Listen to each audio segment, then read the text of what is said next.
Inilah kenapa gue bilang Inter sebetulnya nggak tampil brilian-brilian banget ya, sangat rapuh. Coba lihat aja, expected goalnya Munchen mencapai 2,65, nyaris 3 gol teman-teman. Sedangkan Inter cuma 0,91, bahkan satu pun nggak bulet-bulet banget ya.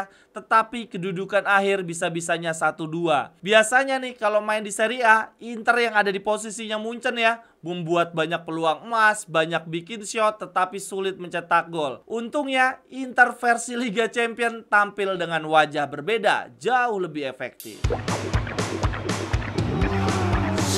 Jerewetan ceking kita, nyerewetin apa aja.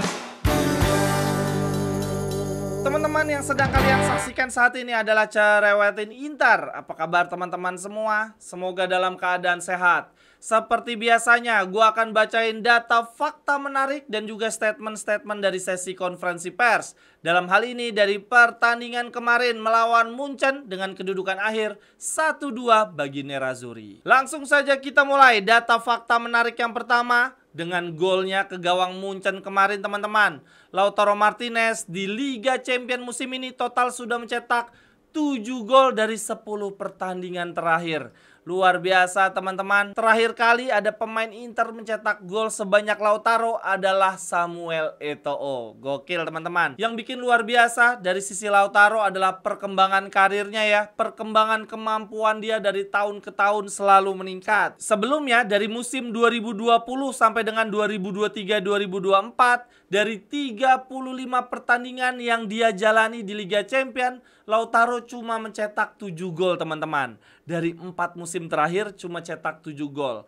Di musim ini cukup 1 musim saja ya. Dari 10 pertandingan Lautaro sudah mengemas 7 gol. Ini adalah rekor tersendiri untuk karir Lautaro Martinez. Lalu kemudian lanjut data fakta menarik yang kedua teman-teman. 2 pencetak gol kita ke gawang Munchen. Kedua pemain ini adalah top 3 top skor Inter, pencetak gol terbanyak Inter dari non penalti di 2 musim terakhir. Yang pertama ada Lautaro Martinez dengan 40 gol, lalu kemudian Marcus Thuram 32 dan Fratesi 14 gol. Nah, ketiga pemain ini teman-teman, Lautaro, Thuram dan Fratesi, gol-golnya dihasilkan dari non penalti, alias mereka tidak mencetak gol penalti sama sekali. Kemudian teman-teman, di pertandingan lawan Munchen kemarin, golnya Lautaro itu assist dari Marcus Thuram ya, sontekan ke belakang dari Marcus Thuram kemudian disikat dengan trivela oleh Lautaro Martinez. Nah, data fakta menariknya adalah baik Lautaro maupun Thuram sama-sama terlibat di 22 gol Inter di musim ini.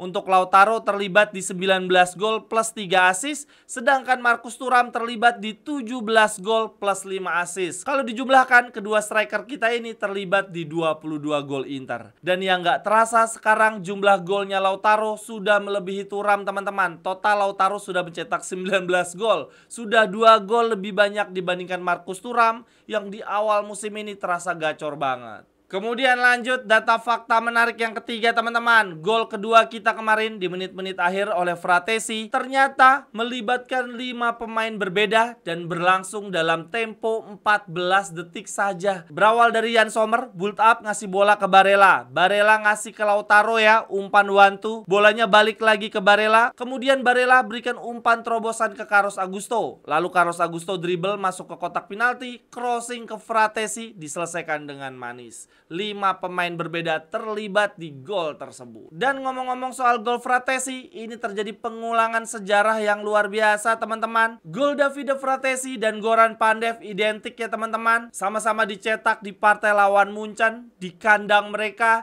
di menit yang sama ya, menit 88. Dan dilalah selebrasinya juga sama nih. Selebrasinya buka baju karena menjadi gol penentu yang mengubah permainan. Kemudian lanjut data fakta menarik berikutnya lagi. Bek terbaik di dunia, Bastoni terpilih sebagai man of the match partai melawan Munchen teman-teman. Begini penjelasan dari official pertandingan kenapa Bastoni terpilih sebagai man of the match. Bastoni banyak memberikan umpan akurat dan turut membawa bola ke depan dengan sangat tenang. Dia juga melakukan beberapa intervensi dan duel dari sisi defensif yang sangat krusial. Tapi memang performa Bastoni di pertandingan lawan Munchen kemarin sungguh luar biasa. Dan sebetulnya bukan cuma di partai lawan Munchen ya, di musim ini penampilan Bastoni sangat amat baik. Bahkan sangat baiknya tiap kali Bastoni ditarik keluar, Inter langsung kelimpungan, langsung kebobolan.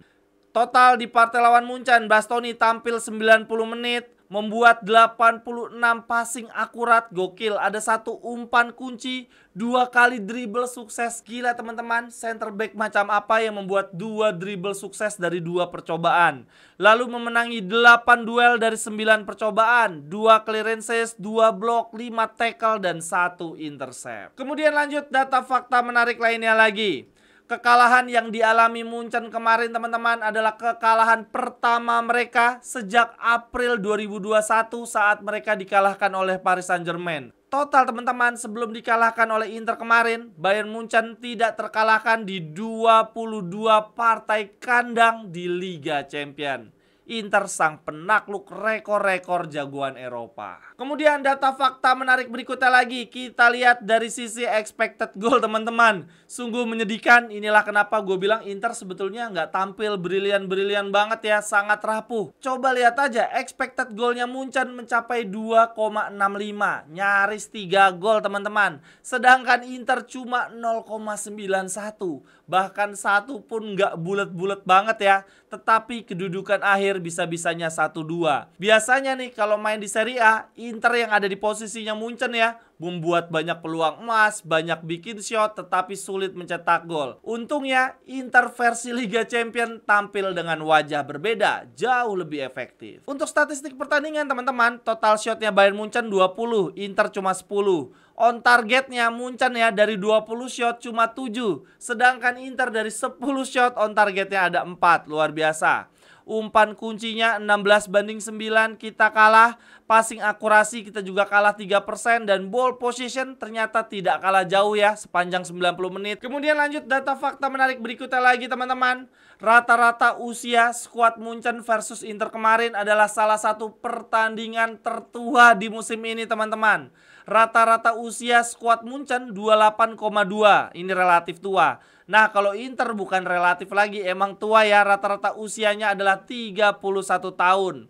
Nah kalau coba dibedah, pemain termuda kita di pertandingan kemarin adalah Bastoni 25 tahun. Lalu ada Augusto 26. Kemudian Thuram, Lautaro seumuran ternyata 27. Ada Barella 28. Gak kerasa ya Barella udah tua juga teman-teman.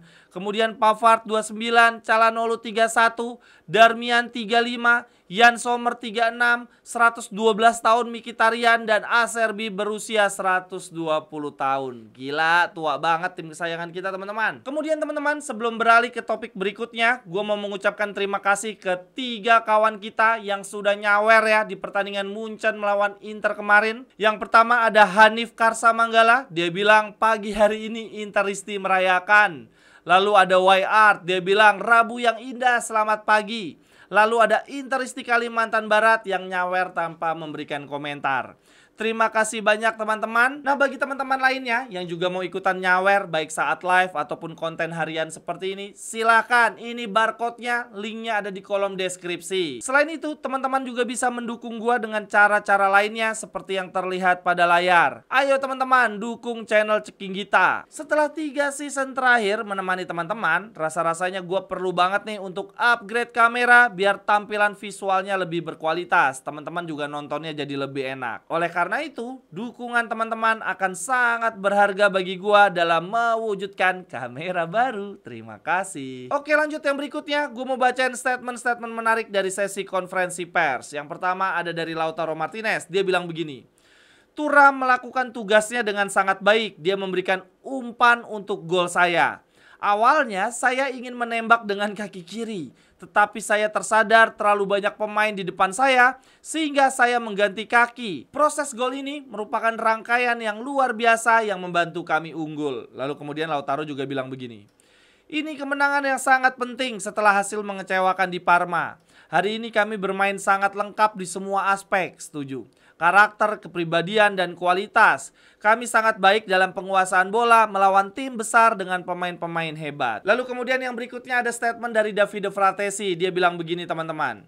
Saya sendiri tidak bisa menjelaskan apa yang saya rasakan setelah mencetak gol. Ada hal-hal yang memang tidak bisa diungkapkan dengan kata-kata. Saya senang karena banyak hal, terutama karena gol itu membantu tim meraih hasil yang sangat penting. Setuju. Lalu kemudian jurnalisnya bertanya tentang neneknya Fratesi ya teman-teman, yang baru saja tiada. Davide Fratesi bilang begini, sepanjang hidup saya selalu merasa kekuatan saya adalah dari sisi mentalitas. Saya selalu berpikir bahwa tidak ada yang bisa menggoyahkan saya karena memiliki mentalitas yang kuat. Akan tetapi ternyata ketika menghadapi situasi ini, saya sangat terpukul. Sampai-sampai saya berada di titik tidak tahu harus bagaimana. Ternyata Fratesi penampilan buruknya selama ini karena ditinggal neneknya ya teman-teman. Kemudian yang berikutnya ada dari Bastoni teman-teman. Dia bilang begini, Munchen belum pernah kalah di kandang mereka di kompetisi Eropa selama 4 musim terakhir. Artinya ini adalah hasil yang sangat berarti. Kami datang setelah hasil mengecewakan melawan Parma dan kami ingin membalas dendam. Saya bangga kepada semua orang. Sekian dulu untuk Cerewetin Inter hari ini teman-teman. Terima kasih untuk yang sudah menyaksikan. Kritik dan saran dan ajakan kerjasama silakan hubungi gua langsung di link yang ada di kolom deskripsi. Sampai ketemu di cerewetan-cerewetan berikutnya. Bye bye, thank you. Cerewetan ceking kita, nyerewetin apa aja.